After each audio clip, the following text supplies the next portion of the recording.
But a number of people ask me, how do I set up the Wadkin RM to plane and be set up perfectly when I'm restoring it? And so this is just going to be a general overview so you have a concept of how the machine should be set up. This is a type of construction, what I refer to as the platform build. So you'll notice there's a seam on everything here, and the main base casting is just milled level. It's a part of a technique that Wadkin actually developed. It was called the 4-square method, and these fixtures were placed in jigs and could go to scrapers and other machines in the shop. So understand that the base is what I call ground zero, and everything should be referenced off of that. And I'll show you how to go through the whole machine that way. Now, once you understand it's a platform build, you'll see that the bearing blocks are separated.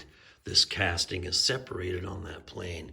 You'll also notice that there's what's called a key. So they would, once it was completely set, they'd drill it, and this would lock that plate into any of those positions. You can see that the tables just make up that distance, and they can slide on that reference plate.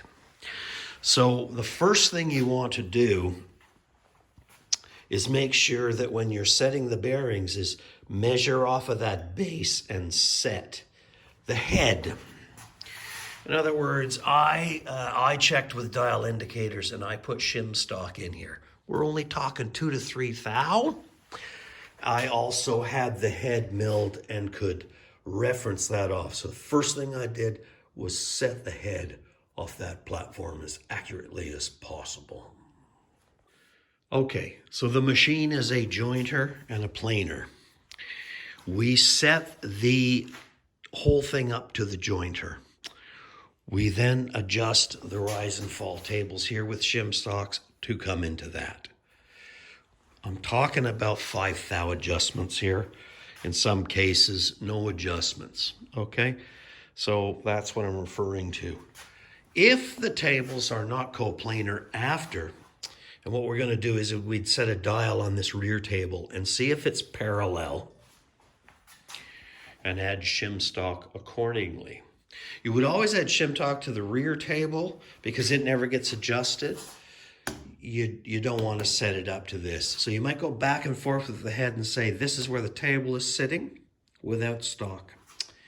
That would be your first one. Okay, that's how you would adjust those tables. You can use straight edges. Okay, so now that the head and the jointer are all set up, your planer bed sits on 2 threaded screws, which are on blocks. They're all encased inside there, but you could put shim stock off. So what you would do is measure the cutting diameter circle of the head, which is nice, and just adjust your planer for that. That's how you would adjust the bed. These are your feed rolls, which you would reference off the head in all of those ways. And pick yourself a projections of the knives and then set that to 0. So when setting up knives again, you're not going to interrupt any of the pressure bars in your arrangements. Few things to consider is these aren't segmented pressure bars, and generally the old ones are worn out in the middle. I redid them. I skinned the feed rollers as well so that their accuracy between the beds was within 2,000. They were out 20,000 in the middle, and because they're not segmented, you want them to be fairly accurate. The more accurate they are, the more precise we can be. In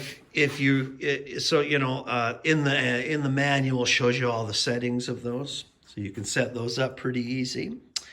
And if it's sticky on the outfeed, just raise your outfeed pressure bar and roll up the feed rolls, and that usually takes care of that. But this will precisely plane with no snipe if that's all done.